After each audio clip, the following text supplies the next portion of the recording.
De retour en studio, en tout cas nous sommes très heureux que vous ayez choisi la RTI 1 et nous discutons avec M. Tonia Amalaman qui est président de l'autorité de régulation de la restauration et des métiers de l'alimentation et c'est dans le cadre de la rubrique santé et bien-être. Alors c'est l'hygiène et les précautions dans le secteur des boissons en Côte d'Ivoire. Alors tout à l'heure je faisais une grimace là parce que hors antenne on en discutait un peu et vous allez voir... ça fait vraiment réfléchir à ce qu'il est en train de dire. On vous écoute. Effectivement, bonjour Mariam. Bonjour. Effectivement, hein, c'est le problème des bouteilles. Hein, des bouteilles, donc de la boisson.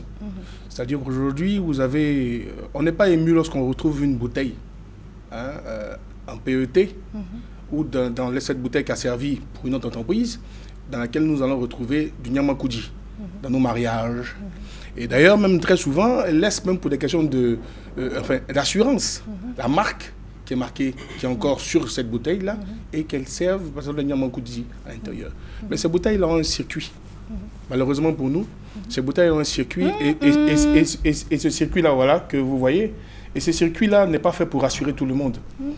Et il y a des précautions quand même à prendre. Ça inquiète même. Ah oui, c'est vraiment inquiétant parce que ces bouteilles-là viennent directement de la décharge, ou c'est des bouteilles qui sont directement sorties des hôtels ou des cliniques, là où il y a de très gros malades.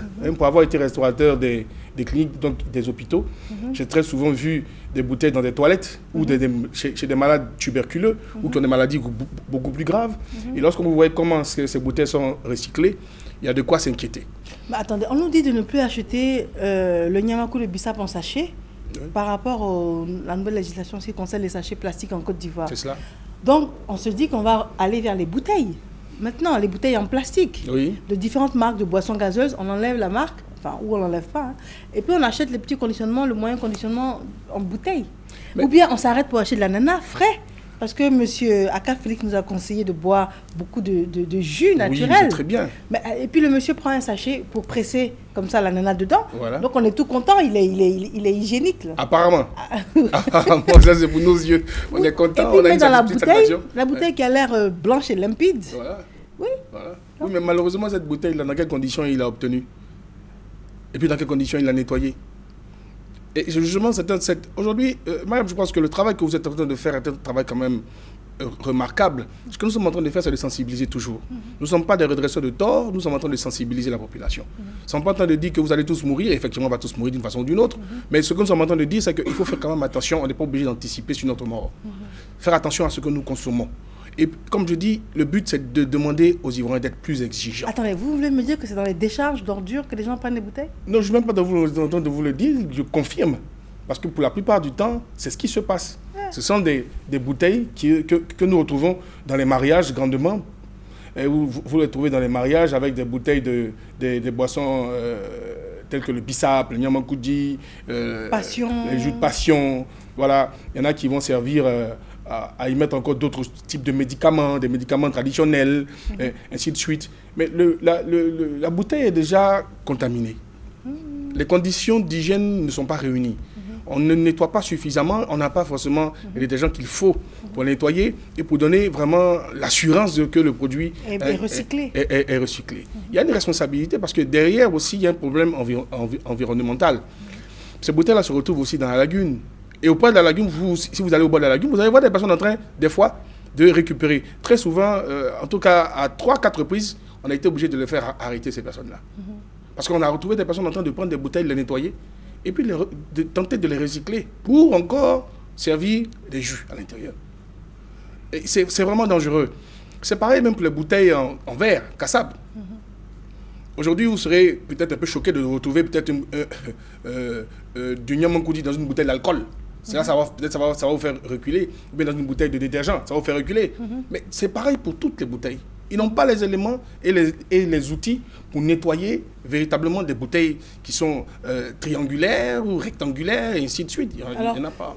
Quels sont les risques? Parce qu'on imagine, on se dit, qu'ils sont de bonne foi et qu'ils ont pris de la poudre détergente, comme il y en a plusieurs marques, et puis qu'ils ont mis de l'eau, puis ils ont fait mousser comme ça. C'est ce qu'il faut. C'est ça? C'est le geste. C'est ça.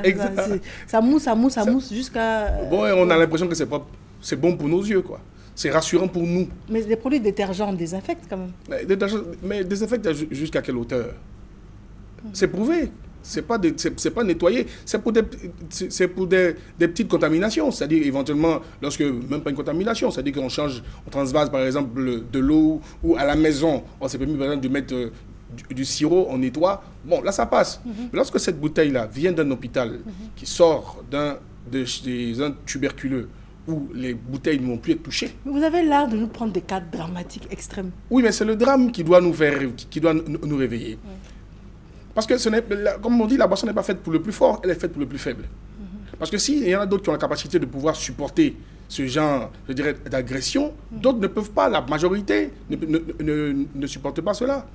Et donc, lorsque cette bouteille-là ressort, et que nous, en tant que restaurateur, nous l'avons jetée, hein, je veux dire, évidemment, si on a eu le temps de trier, cette bouteille se retrouve dans la poubelle. Systématiquement, d'autres personnes viennent les prendre et elles vont la nettoyer à peine. D'abord, elles-mêmes être très exposées. Ensuite, de donner à une autre personne qui va servir donc un jus et commercialiser ce produit. Il y a quand même... C'est quand même dramatique. Il faut relever ces différents points-là. Il faut demander à la population de faire très attention à ce qu'elle consomme. On a la possibilité... Aujourd'hui, il faut aller vers la création de marques. Les femmes qui font du jus, je peux créer une marque qui va s'appeler Mariam. Et il faut assumer sa responsabilité. Vous avez décidé de vendre un produit, mais créez votre marque et vendez pour qu'on sache au moins que c'est vous qui vendez votre image et c'est vous qui vendez votre produit. Mais il y a déjà un problème de niveau de vie. La femme qui veut se débrouiller, elle a pris un prêt, ou bien dans les microcrèdes là, pour acheter son congélateur. Et puis, elle veut faire des jus. Donc, elle achète la matière première pour faire ses jus. Elle congèle. Vous allez lui demander en même temps d'aller acheter des emballages et tout, d'avoir une autorisation, ça devient lourd comme investissement. Or, elle a besoin de nourrir au quotidien ses enfants. Mais elle veut nourrir ses enfants au dépend de qui? De tout autre Ivoirien qui doit mourir pour ces raisons-là? Non. On n'a pas le droit de tuer d'autres familles, d'endeuiller d'autres familles pour être même riche. On a le devoir quand même de respecter aussi l'activité des autres. Nous avons cette obligation-là quand même de protéger les autres parce que c'est une question de confiance lorsque vous allez acheter. On est trompé sur cet aspect-là parce qu'on nous met en confiance en nous disant que c'est une bouteille où il y a une marque qui est connue. Et donc, systématiquement... Non, le Yamakou, on ne parle pas de marque. Mais vous ne vous rendez même pas compte. C'est-à-dire que vous êtes habitué à un matraquage, je dirais, publicitaire, qui fait dire que quand vous voyez telle marque, c'est une marque qui est rassurante. La bouteille rassure. Ça veut dire qu'il y a un minimum d'hygiène qui est mis en place, il y a un minimum de précaution qui est pris. Alors que le cas le plus courant, ce sont les boissons gazeuses. Les boissons gazeuses, comme les boissons... L'étiquette reste là-dessus. Oui. Quand on voit par exemple une bouteille X ou Y, avec l'étiquette d'origine, c'est ce qui rassure dont vous parlez? Oui, mais bien sûr que ça rassure. Ils se disent que c'est une bouteille qui est peut-être propre. Vous savez, le subconscient enregistre beaucoup de choses. Et bon, qu'on est matraqué, et au bout de quelques temps, on réagit par rapport à ça. On dit, ah non, ça c'est bon, il n'y a pas de problème, c'est propre. Ou bien la femme, elle est bien habillée, bon, donc elle est propre. Donc qu'est-ce qu'il y a lieu de faire? Mais il y a déjà nous, ce que nous faisons, c'est de sensibiliser déjà les personnes qui prennent la responsabilité et qui ont décidé de vendre ces produits, de commercialiser ces produits. On ne peut pas les commercialiser sous cette manière-là.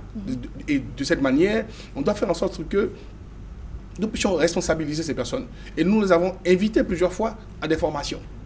À des formations pour leur faire comprendre le risque qu'elles encourent et qu'elles font courir aux autres lorsqu'elles font consommer ce type de boisson. C'est pareil pour les boissons frelatées. Et ce sont ce type d'emballage qui viennent ravitailler donc les réseaux de boissons frelatées. Parce qu'aujourd'hui, vous avez donc des bouteilles disponibles. Le monsieur, il prend, il fait des copies de la marque en question, il vous met un autre produit à l'intérieur qui a la même couleur que cette marque-là et qui vous le vend. Ça, c'est la boisson frelatée. Aussi, automatiquement. Mais toutes ces boissons sont des boissons frelatées, du coup.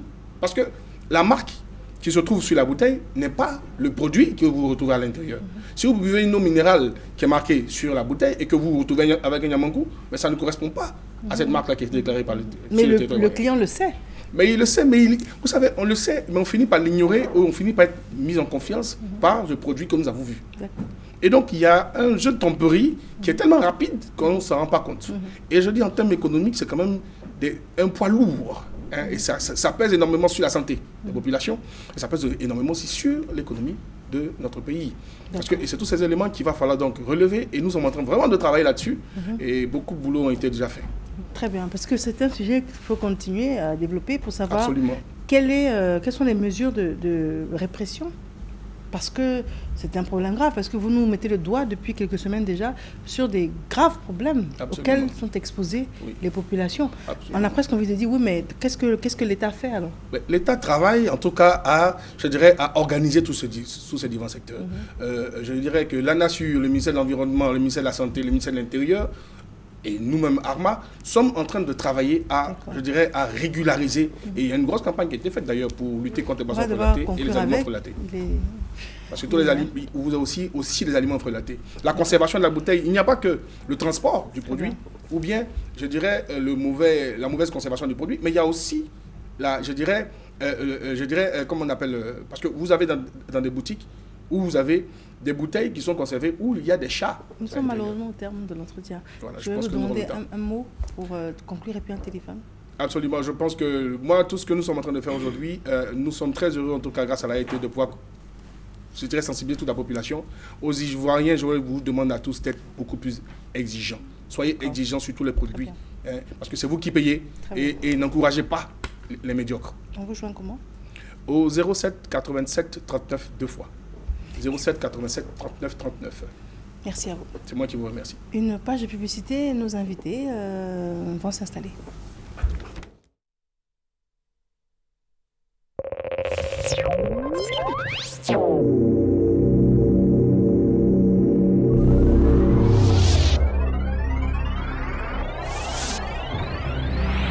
Sous la présidence du ministre des Transports Gaoussou Touré, le ministère des Transports et l'Office de sécurité routière OSER, avec l'appui de l'opération des Nations Unies en Côte d'Ivoire, organisent une campagne de sensibilisation des usagers des deux roues et des tricycles selon le programme ci-après. Katiola du lundi 28 au mercredi 30 septembre, Séguéla du lundi 5 au jeudi 7 octobre. Usagers de la route, population de Katiola et de Séguéla, tous ensemble contre les accidents de la route.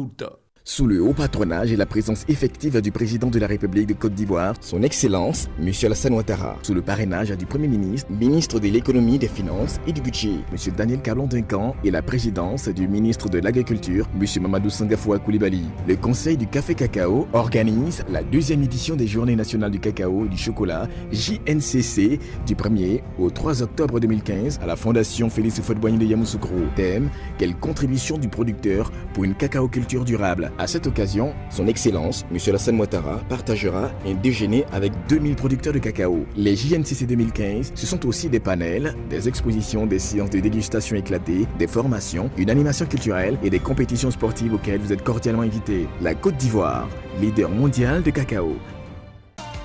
Chers parents, Dano, la célèbre marque de lait danoise, sera bientôt dans votre cité pour parler de bien-être et de nutrition. Notre équipe de spécialistes vous attend. Venez nombreux discuter gratuitement de toutes les questions qui vous préoccupent personnellement, poids, tension, régime, diététique ou qui concernent vos enfants, croissance, dentition, éveil, énergie. Venez en famille, rencontrez nos nutritionnistes Dano et repartez avec des cadeaux. Consultez le programme, nous serons bientôt dans votre cité. Cette semaine dans votre salle de cinéma, Straight Outta Compton. Vous écoutez les enfants terribles de Compton, Ice Cube, Eazy-E et Dr. Dre. The Man from U.N.C.L.E.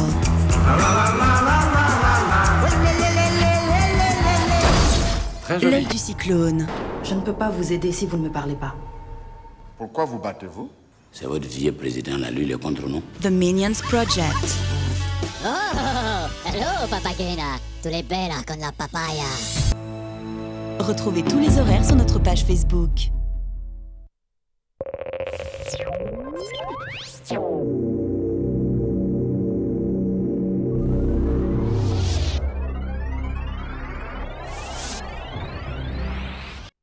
Merci de nous suivre, nous sommes de retour en studio et nous parlons des présidentielles 2015.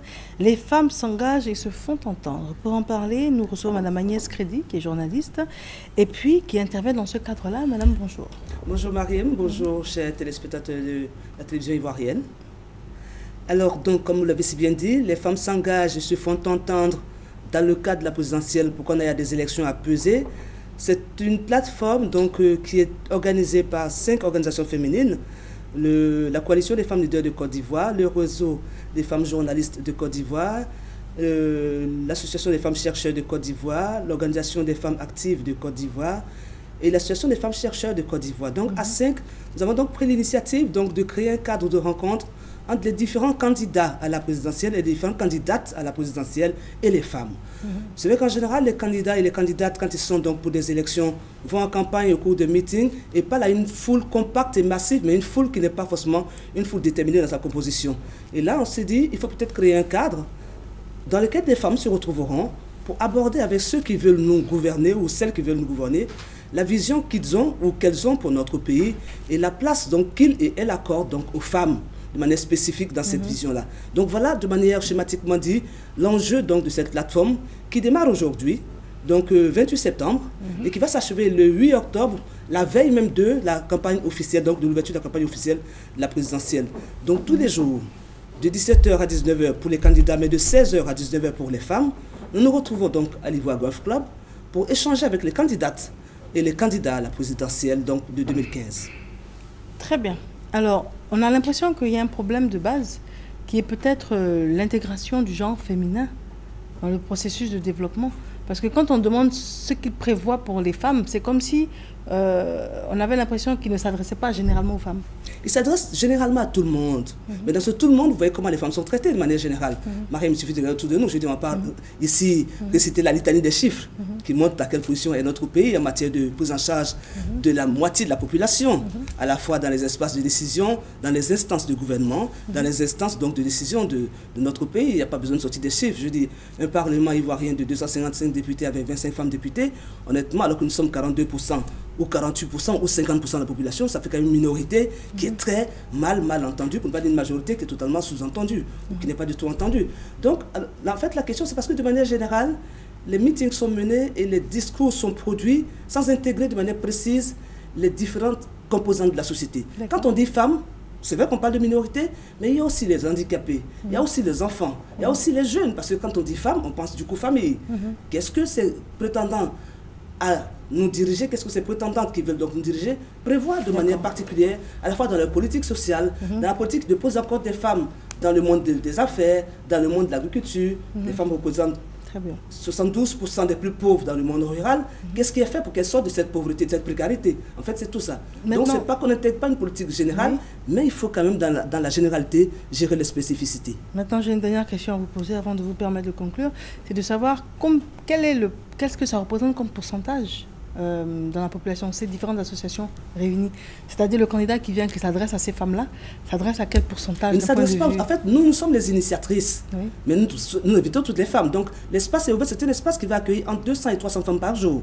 Des femmes de divers horizons socio-professionnels, des femmes de diverses couches sociales. On aura les femmes du marché, on aura les femmes chefs d'entreprise, on aura les femmes vendeuses de poissons, on aura les femmes des médias, on aura les femmes étudiantes, on aura toutes les femmes qui vont chacune dans leur domaine et dans leur spécificité par rapport à leurs besoins, poser des questions aux candidates et aux candidats. Donc, il ne s'agit donc pas, nous, en tant que 5 organisations, de nous asseoir avec des candidats, mais c'est créer un cadre de rencontre qui permette aux femmes, aux jeunes filles de s'exprimer. Et c'est une grande première dans notre pays. C'est vraiment un exercice démocratique qui n'a jamais été fait dans notre pays, qui montre comment une campagne peut se mener de manière à ce que les citoyens se fassent entendre. Au bout de compte, c'est ça une campagne présidentielle et c'est ça une élection présidentielle.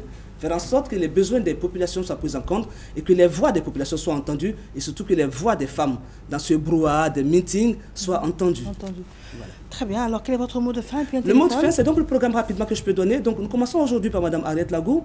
Des femmes reçoivent, donc, commence par des femmes cet après-midi. Demain, ce sera M. Konakwa Diobertin. Après-demain, c'est Mme Jacqueline Kouangwa, Claire. Et plus tard, suivra donc M. Yango Kakou, et puis M. Mamadou Koulibaly, et puis M. Simeon Kwadjo Konan, donc dans l'ordre. Et ensuite suivra donc M. Afenguessan, M. Konan Bani, et puis M. Ouattara pour le 8 octobre. Très bien. Donc rendez-vous à partir de maintenant, chères sœurs. Messieurs aussi, vous pouvez venir, mais pour nous écouter surtout, parce que pour nous, nous avons la parole, nous la gardons pour nous, nous n'avons pas Agnès souvent la parole. toujours égale à elle-même. Oui, parce que souvent, nous ne parlons pas souvent. Et là, donc, tous les soirs, à partir de 16h, rendez-vous à l'Ivoire Golf Club pour échanger avec celles et ceux qui veulent nous gouverner. Très bien. Merci à vous. Un téléphone peut-être, madame? Oui, on peut toujours me joindre au 47 00 98 ou 98 ou à l'adresse email. Les femmes s'engagent d'un trait, mais avec un seul S entre femmes au pluriel et s'engagent, gmail.com. Donc les femmes s'engagent @gmail.com. Agnès Crédit, je vous remercie. Merci Mariam et bonne journée à tous les Ivoiriens, à toutes les Ivoiriennes. Merci bien. Le moment est arrivé pour nous de recevoir nos invités qui nous viennent de la direction commerciale et marketing. Premier d'entre ces invités, M. Kanté Adama. Monsieur, bonjour. Bonjour, madame. Vous êtes vous nous présentez l'université, je ne vais pas écorcher. Comment on dit? Al-Fourqan. Al-Fourqan. C'est ça. Très bien, on vous écoute. Bien. Alors, l'université Al-Fourqan est un établissement confessionnel privé de type de niveau universitaire. Alors, cette université est reconnue par l'État de Côte d'Ivoire sur la base d'un arrêté ministériel du 28 juin 2009. Donc, depuis 2009, l'université Al-Fourqan fonctionne. Alors, l'université Al-Fourqan est située dans la commune de Yopougon, Niangon Académie, et à 300 mètres de l'Académie régionale des sciences et techniques, la mer. Mais quelle est la spécificité de cette université? Alors, l'université, sa spécificité, c'est qu'elle dispense à la fois deux types d'enseignements. Un enseignement islamique, mais également des enseignements non islamiques qu'on retrouve dans nos universités publiques sur place. Alors, donc, il y a deux types d'UFR. UFR, donc, qui dispense des cours, des études islamique, et la deuxième UFR dispense, n'est-ce pas, des études juridiques. Voilà, une UFR des sciences juridiques, administratives et politiques. Voilà. D'accord. Ouais. Alors, et vous avez un appel à lancer par rapport à la rentrée? Oui, bien sûr, parce que l'innovation cette année à Al-Fourqan, c'est l'ouverture de l'UFR des sciences juridiques, administratives et politiques. On doit savoir que depuis 2014, février 2014, cette UFR-là, cette université Al-Fourqan, est en partenariat avec l'université Alassane Ouattara de Bouaké. Voilà, donc sur cette base, il y a des enseignants, des docteurs, des assistants, maîtres assistants, des professeurs de l'université Alassane Ouattara de Bouaké qui viendront dispenser des cours à l'université Al-Fourqan. Donc, on attend les étudiants cette année. C'est le niveau pour s'inscrire, le niveau de scolarité? Oui, c'est le bac, niveau bac. Après le bac, il y a une étude de dossier à remplir. Et puis, après ça, vous pouvez commencer les cours facilement. Très bien. Et vous nous parlez d'argent peut-être, d'inscription? Bon, je pense que c'est accessible. Hein? Oui, tout à fait, on appelle à quel niveau, à quel numéro? Oui, vous pouvez avoir toutes les informations au 08 81 59 47 ou au 09 72 30 83. On peut reprendre, monsieur? Oui, vous pouvez nous joindre au 08 81 59 47 ou au 09 72 30 83. Je vous remercie. Merci. Monsieur Kanté Adama. Merci. Mademoiselle Conan Vanessa, bonjour à vous. Bonjour Marianne. Vous nous parlez des journées portes ouvertes dénommées cocktail de l'orientation de l'ESMA. Oui, effectivement. Donc l'ESMA, l'école des spécialités multimédia d'Abidjan, organise dans le cadre de la rentrée 2015-2016 ces traditionnelles journées portes ouvertes dénommées cocktail de l'orientation. Donc c'est quoi le concept? Tout simplement, ce sont des journées portes ouvertes, mais à l'issue desquelles nous servirons des cocktails à nos invités, tout simplement. Donc au programme du mardi 29 au jeudi 3 ou jeudi 2 octobre 2015, nous aurons de 9h à 16h des conférences, des rencontres avec des conseillers, des visites guidées, des ateliers et pour terminer la journée, un cocktail comme je l'ai dit tout à l'heure. Donc ces journées sont très particulières parce que pour chaque journée, il y aura un thème bien précis. Donc nous allons commencer le mardi 29 avec les TIC, pour tous ceux qui sont amoureux des TIC. Le mercredi 30, le journalisme plurimédia. Le 1er octobre, avec l'actorat, parce que c'est une innovation. Désormais, en Côte d'Ivoire, avec l'ESMA, nous avons une école de cinéma. Donc, c'est cette filière que nous voulons présenter au grand public. Tous ceux qui aiment le cinéma, aujourd'hui, c'est possible à l'ESMA. Donc, le 1er octobre 2015, nous allons parler de tout ce qui est cinéma. Comment faire une école de cinéma, tout ce qui est procédure, etc. Et pour terminer, le vendredi, avec la production audiovisuelle. Donc, en gros, ce sont des journées dédiées à tous ceux qui sont amoureux du multimédia. Donc, nous allons présenter nos filières et il y aura des conseillers sur place pour permettre à nos futurs étudiants de pouvoir choisir vraiment leur formation. C'est une nouvelle université Non, l'UESMA existe depuis 2006. D'accord. Et elle est située où? Nous sommes à Marcory, en face d'un supermarché de la place, sur le boulevard Giscard d'Estaing. Merci pour l'absence de publicité. D'accord. Et quelle est votre capacité d'accueil? Nous accueillons actuellement plus de 600 étudiants. Très bien. Voilà. Et je tiens vraiment à informer la nation ivoirienne que tous ceux qui aiment le cinéma, comme je l'ai dit, seront vraiment les bienvenus chez nous à partir de la rentrée prochaine. Et la rentrée débute le 5 octobre 2015. Le 5 octobre 2015. Donc il n'est pas trop tard, mais il faut déjà avoir le niveau bac. Oui, il faut avoir quand même le baccalauréat. D'accord, très bien. Des téléphones, madame, ou un téléphone? Oui, bien sûr. Vous pouvez nous joindre au 08 09 73 88 ou au 21 26 23 23. On peut reprendre? 08 09 73 88 ou le 21 26 23 23. Très bien, merci à vous. C'est moi qui vous remercie. Je vous en prie. Nous parlons de la deuxième édition de la journée de la retraite active. Et pour ce faire, Monsieur Amalaman Jean-Louis est avec nous. Monsieur, bonjour. Bonjour. Et maman Ami Diarra, qui est une figure emblématique, n'est-ce pas? Du paysage des médias ici en Côte d'Ivoire. Vous avez été, comment on disait à l'époque, speakerine? Téléspeakerine. Téléspeakerine. Animatrice. Animatrice également. Formatrice. Formatrice. C'était de quelle année à quelle année? Bon, ça a commencé en 64 et jusqu'en 2002. Jusqu'en 2002. L'année de la retraite. De la retraite. Très bien. Et vous êtes bien évidemment un exemple probant de ce que l'on appelle la retraite active. Monsieur, on vous écoute. Merci bien, Mariam. Je vous en prie. Nous sommes bien sur ce plateau pour annoncer la deuxième édition de la journée de la retraite active. Il faut le dire, la retraite active, c'est un thème fait maison, c'est un thème fait FIDRA. FIDRA, donc, qui est le Fonds international pour le développement de la retraite active, a compris que le retraité a toujours une part active dans le développement de la nation, dans le développement économique, social. Et bien évidemment, il faut pouvoir montrer à la nation tout entière que, étant la retraite, on n'est pas à la fin de la vie, mais on peut toujours apporter un plus au développement donc, du pays, comme je le disais.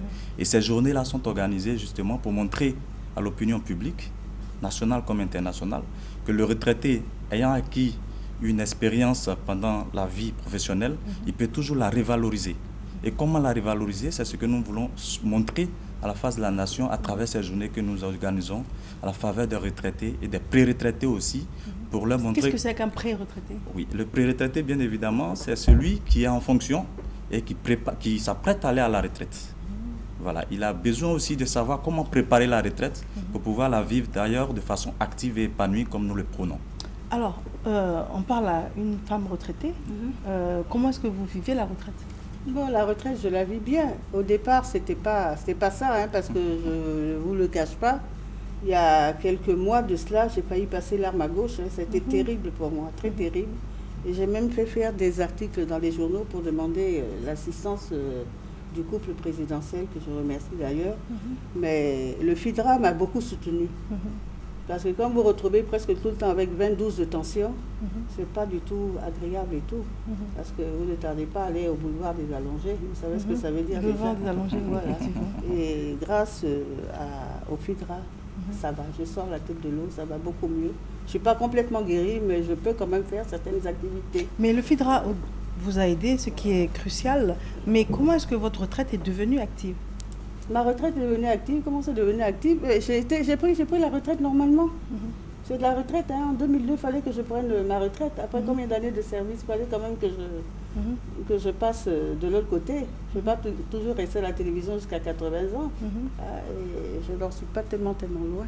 On dit qu'une femme ne dit pas son âge, mais quand vous avez déjà 71 ans, hein, c'est pas petit. C'est pas petit, c'est vrai. C'est à vous seulement que j'ai dit ça, Marianne. Ah, moi seulement, personne n'a entendu, personne dans le creux de l'oreille. Dans le creux de l'oreille. Voilà. D'accord. Mais j'aurais bien aimé savoir, est-ce que vous aidez les personnes retraitées à créer des activités peut-être, ou à être dans des communautés, ou à aider les autres à faire certaines choses? Qu'est-ce que vous faites? Okay. Bien, merci Mariam. Justement, d'ailleurs, le FIDRA agit bien évidemment dans ce sens à travers des activités génératrices de revenus que nous mettons à la disposition de nos retraités qui veulent se réorienter donc, dans le secteur, dans un secteur d'activité bien précis. Et nous leur donnons un financement et nous les suivons pour pouvoir réaliser des activités génératrices de revenus. Il faut dire que dans ce paramètre, nous les suivons également.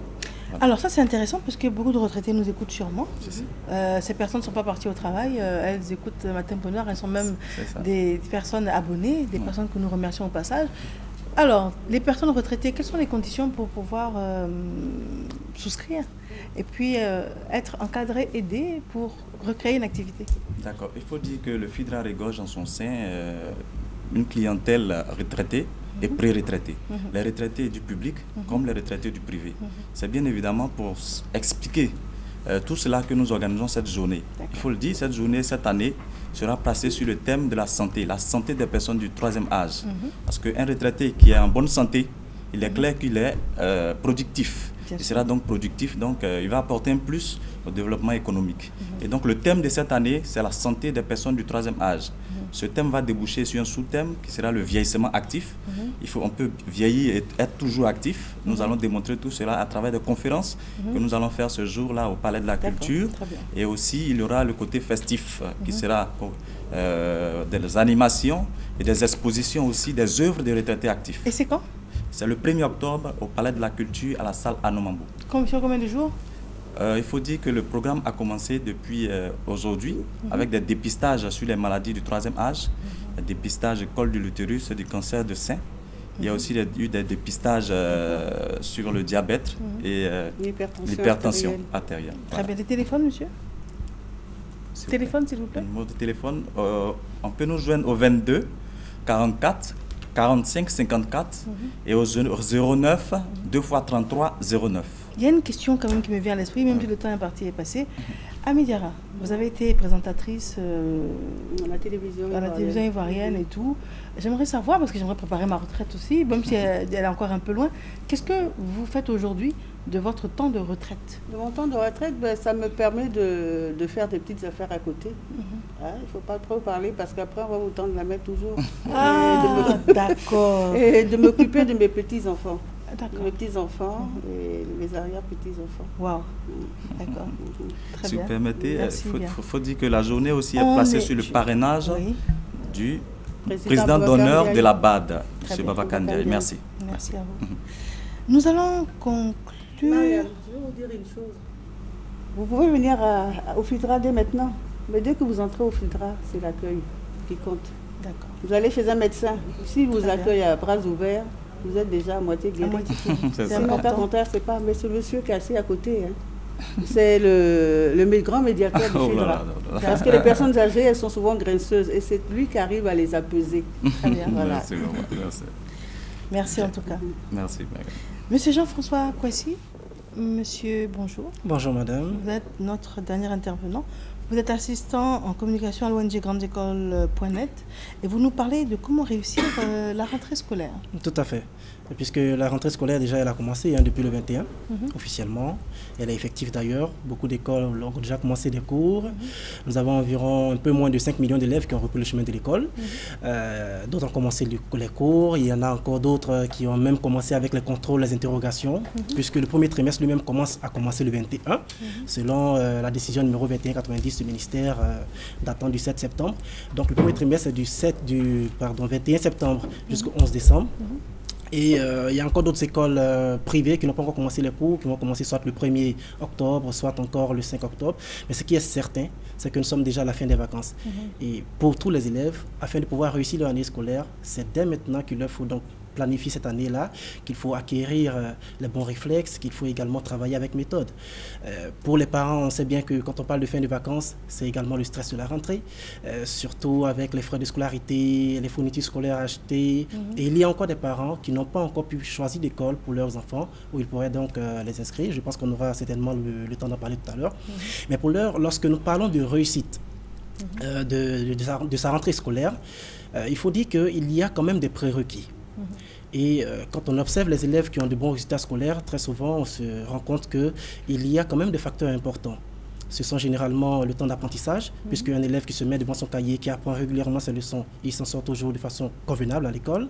Mais il faut aussi ajouter à cela un petit temps de repos quand même pour permettre à l'enfant de pouvoir consolider les acquis qu'il a pu donc, pour faire la redondance, acquérir pendant la phase de révision ou d'études. Mais il faut aussi avoir une confiance en soi, une confiance en ses propres capacités. Parce qu'il est prouvé aujourd'hui que la peur et le stress ont vraiment un impact très grand sur la réussite scolaire. Et puis bien évidemment, il faut de bonnes habitudes. Donc ce sont ces prérequis-là qu'il faut déjà... Bonnes habitudes, de quoi est-ce que vous parlez? Quand on parle de bonnes habitudes, vous voyez un peu les élèves qui réussissent généralement à l'école, c'est des élèves à qui on ne demande pas d'aller étudier. Ce qui crée souvent un blocage ou qui peut constituer un obstacle, c'est très souvent parce que les élèves ont une mauvaise gestion de leur temps. On se dit que ça peut attendre le travail à faire. On a des cours qu'on a pu recevoir aujourd'hui. On va traîner un peu, attendre qu'il y ait un contrôle avant de se mettre à réviser. Il y a aussi le téléphone, la télévision et l'Internet qui sont en fait à l'heure actuelle les ennemis numéro 1 des élèves en Côte d'Ivoire. Je pensais que l'Internet était un allié, justement. Oui, un allié à certains moments, mais quand cela devient une sorte d'habitude où on passe tout le temps sur les réseaux sociaux, alors ce n'est pas un allié, c'est plutôt un ennemi. Parce que ça va, on sait très bien que maintenant on a accès à Internet sur son téléphone portable, et donc pendant qu'on est en train d'étudier, dès qu'on reçoit une notification, ça va réduire, selon les scientifiques, d'environ 2/3 la concentration de l'élève qui est en train d'environ 2/3, voilà la concentration de l'élève. Donc pour revenir encore à ce qu'il est en train d'apprendre, pour revenir même au cours, ce n'est pas du tout aisé. C'est ce qu'il faut comprendre. À cela s'ajoute aussi l'absentéisme. Pour ceux qui ont déjà le programme, on sait que on a par exemple un cours de mathématiques d'1 heure seulement au cours de la matinée. Et donc, pour cette heure de cours-là, je ne peux pas me rendre à l'école. Il faut que je reste à la maison dormir parce que je ne peux pas aller à l'école pour seulement 1 heure de cours. Certains se disent cela et restent à la maison. Donc, cet absentéisme va aussi souvent causer ou engendrer la difficulté au niveau de la réussite même de l'année scolaire des élèves. Donc, le prérequis, comme je le disais tout à l'heure, c'est d'acquérir d'abord de bonnes habitudes pendant qu'on est encore, nous sommes déjà en début d'année scolaire, c'est maintenant qu'il faut les acquérir. Et cela peut se faire très facilement en se rappelant les différentes règles d'or, à savoir déjà changer de rythme de vie. Ça, c'est faisable avec les parents, avec les élèves eux-mêmes. Il faut déjà éviter ou arrêter déjà de dormir tard les soirs et puis avec les grasses matinées par exemple. Il faut aussi faire l'effort de se fixer même des objectifs concrets à l'école. Par exemple, décider de participer davantage à l'oral en classe cette année, ou alors ne pas attendre la veille de contrôle pour se mettre à réviser ses cours, aussi éteindre son téléphone portable pendant qu'on étudie, et puis bien évidemment participer aussi à des activités extrascolaires sans trop en faire, bien évidemment. Donc ce sont autant d'habitudes qu'il faut acquérir déjà. Mais qu'est-ce que les activités extrascolaires apportent? Eh bien, justement, ces activités là permettent à l'enfant de ne pas, puisque pendant les heures de cours, l'enfant il est, disons, cloîtré au sein de la connaissance. Donc, au cours des activités extrascolaires, on lui permet d'apprendre en jouant. Voilà, c'est en fait cela le plus important au niveau des activités extrascolaires. Donc l'enfant apprend en jouant. Si c'est des activités, il apprend des connaissances d'ordre général, par exemple. Je pensais que l'extrascolaire, c'était le basket, le karaté. Oui, extrascolaire, il y a le basket, il y a le karaté qui font partie du sport. Il y a aussi des activités comme le club d'allemand, le club d'espagnol et autres qui permettent aux élèves d'apprendre ce qu'ils n'apprennent pas forcément pendant les cours. Voilà, par exemple l'hymne national en allemand ou l'hymne national en espagnol par exemple, ça ne s'apprend pas pendant les cours, mais c'est pendant les activités extrascolaires que cela s'apprend, puisqu'il y a une direction de la vie scolaire au sein du ministère de l'Éducation nationale, ce qui montre clairement que les activités extrascolaires ont leur place dans l'éducation, très clairement. Et donc pour réussir son année scolaire, il faut tout simplement acquérir ces bons réflexes-là pour mieux se préparer, parce que réussir sa rentrée scolaire, c'est réussir d'une certaine manière son année scolaire de façon générale, ça il faut le comprendre. Et pour les parents qui n'ont pas encore pu choisir une école pour leurs enfants, il faut faire l'effort de se rendre compte que c'est vrai, chaque école vient donner ses chiffres, dit que faisons 90% de réussite à l'examen du BEPC et du CEPE, mais ce n'est pas toujours vrai, parce que les résultats scolaires dans le privé souvent ne correspondent pas aux connaissances que les enfants eux-mêmes ont acquises. Voilà. Donc s'il faut choisir une école, il faut d'abord se baser, c'est vrai, sur la réputation de l'école. Il faut se baser également sur la qualité de l'enseignement, donc de la formation dispensée, la qualité même de l'encadrement, parce qu'il y a des écoles qui sont plus élitistes que d'autres. Voilà. Si l'école est plus élitiste, ça veut dire qu'on met beaucoup l'accent sur les performances, sur les compétences, également sur, sur le savoir, donc sur la réussite. Donc les élèves qui ont des difficultés ne sont pas pris en compte. Donc il faut faire attention à cela, voir aussi le cadre, voir également les infrastructures scolaires, parce qu'il y a des écoles vraiment qui sont tellement, j'allais dire, étroites, que les enfants ont du mal vraiment à s'amuser au cours de la récréation dans les cours d'école. En gros, c'est un peu ce qu'il y avait à dire sur la réussite de son année scolaire, de sa rentrée scolaire. Voilà. Nous sommes joignables au 22 01 47 46, le mobile 77 39 49 59 et le contact principal, le www.grandesécoles.net. Franck Legréoli va réaliser cette émission. Merci de l'avoir suivi. Sylvette Adieu, on se retrouve demain dans le cadre de la matinale. Et je vous rappelle, cette émission vous sera rediffusée à 14h. Merci et à demain.